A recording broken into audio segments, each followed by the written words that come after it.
Good morning. I'm Purnima Meegammada. The topic for this abstract is awareness of fake news among social media users in Sri Lanka. Authors are Purnima Meegammada and Dr. Anusha Jayasiri. Technology and internet development has made social media an essential communication tool. Social media democratized the content creation and distribution processes.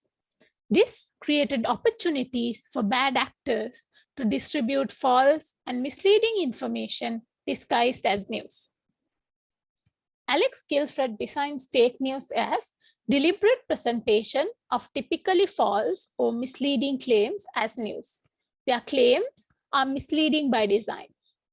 With the rise of social media, fake news has become a major threat to society today, challenging peace, democracy, and electoral processes around the world.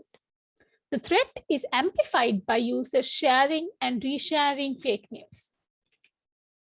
According to our literature review, we identified several ways of recognizing fake news on social media.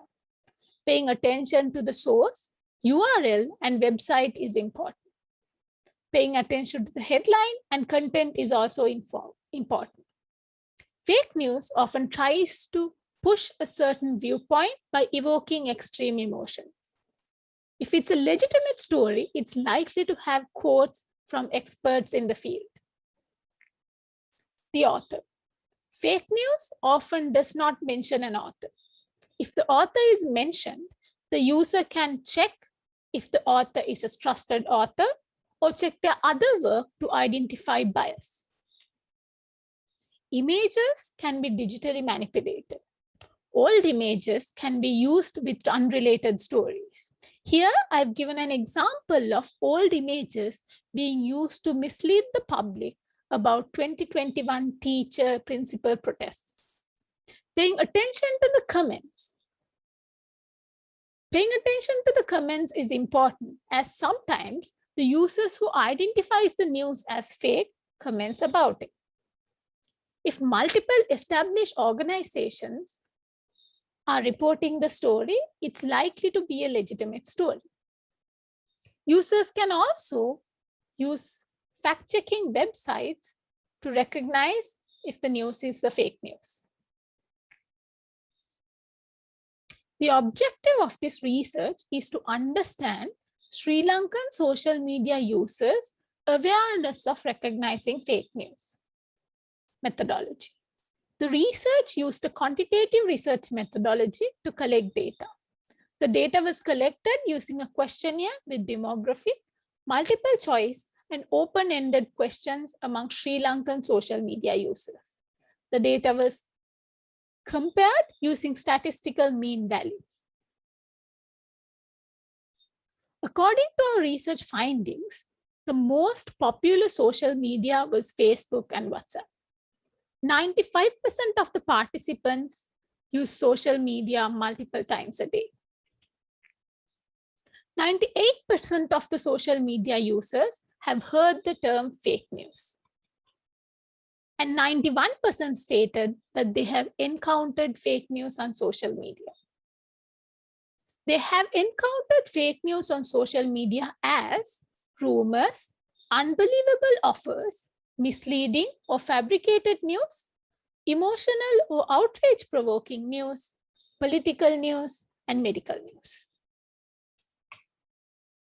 We asked the participants to self-assess their level of awareness in recognizing fake news.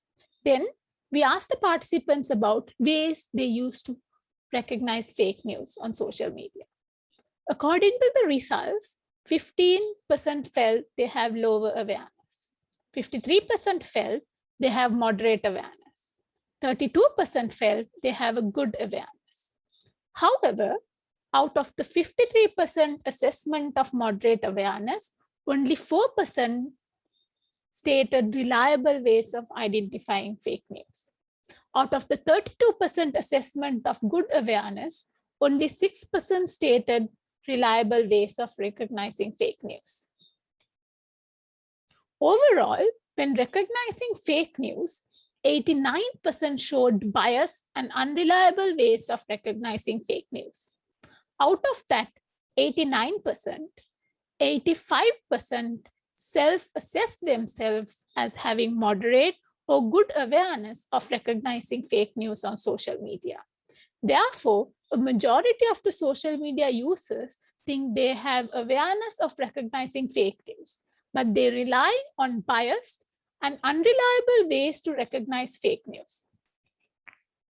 These are some of the unreliable ways participants use to recognize fake news. Personal dislike or disagreement with the subject, personal dislike or disagreement with the content, source of the news, and relying on someone else's view of the news. After receiving an interesting news on social media, 69% participants stated they would share the news as a post or a message. 66% stated they would like the post. 15% stated that they would comment on the post. While sharing the post and sharing it as a message directly contributes to the spread of the news, liking and commenting also contributes to the spread, as these actions make the post appear on more users' timelines. Therefore, most of the social media users contribute to the spread of interesting news on social media. In conclusion, most of the participants have heard the term fake news and encountered fake news on social media, but they have a lower awareness of recognizing fake news. In addition, they assess themselves as having awareness of recognizing fake news, even though they rely on biased and unreliable ways of recognizing fake news on social media.